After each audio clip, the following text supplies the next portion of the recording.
So you're a gamer on a budget in the early 2000s and you've just saved up enough allowance to go and get yourself a Gamecube from the local pawn shop. Only problem is, it doesn't come with a controller. Well, that's fine. Being a gamer on a budget isn't the worst thing. Except for when it comes to this. This is the Microcon controller by Madcatz. And if you know anything about Madcatz, they're just notoriously terrible. Just awful. This is the second one I've had ever, and the first one I had was just a regular Madcatz GameCube controller.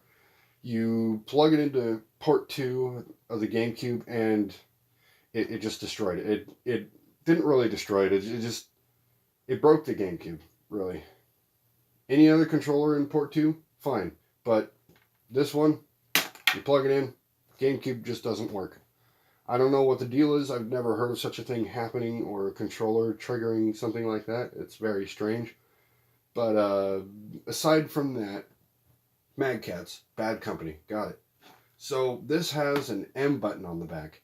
Most GameCube controllers, if you know, only have Z buttons. There is no M button. Except, I think actually now they do have this button on GameCube controllers for the Switch, which I'm told are not very great, but I'll get to that on another episode possibly.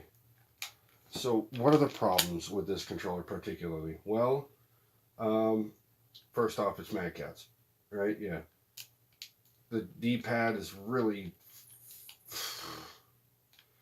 I'm actually having trouble rocking this thing around. You don't generally have trouble rocking it around on a regular GameCube. I mean, given the GameCube D-pad wasn't all that great either, this is a pain in the ass. It sucks. It really sucks. It's troublesome.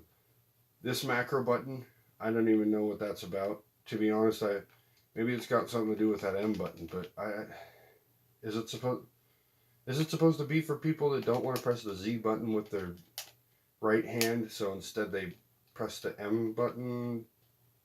I don't know. Is it turbo, maybe? They changed the meaning of macro to turbo? I don't know. And these buttons, well, as long as I've had this controller, the A button sticks.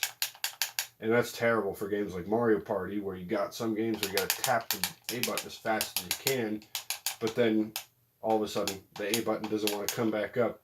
You got a serious problem there. So yeah, sure, why not? I complain about this controller being small, but that's kind of the whole gimmick here, is that it's small, Microcon. But really, it's just an all-around terrible controller. I'd never suggest it. And should you keep it? Sure, if you want to be that asshole friend that doesn't have enough GameCube controllers, so you give him this. Don't be surprised if he tosses it out the window afterward. I wouldn't blame him. This is a terrible controller. Like, it almost doesn't deserve to exist. The only thing we could look at is, we look at this like World War II, okay? We don't want to repeat that history. We do not want to repeat this controller. Or any Madcatz controllers at that. They're flimsy, they're terrible. I could probably break this in half if I pulled it hard enough. It's terrible.